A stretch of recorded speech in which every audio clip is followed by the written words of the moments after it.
حضرت امام علی رضی اللہ عنہ کے خدمت میں ایک شخص آ کے کہنے لگا،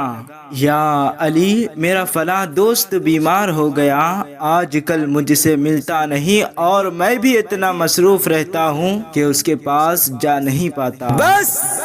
جیسے ہی یہ کہا گیا،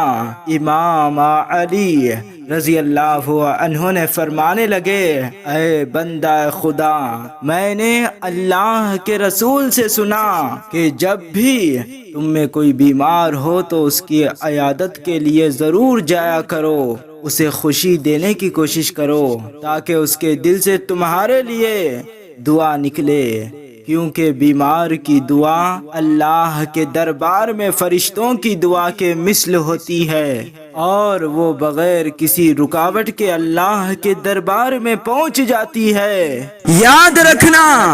کسی بیمار کو خوشی دینا ایسے ہے جیسے کوئی انسان اپنے ہاتھوں سے اپنے سارے گناہ اور اپنی تقدیر میں لکھی ہوئی سارے مصیبت ختم کر دے۔ اے شخص، کبھی بھی اپنے دوست کو بیمار یا پریشانی میں اکیلا نہ چھوڑنا، کیونکہ میں نے اللہ کے رسول سے سنا،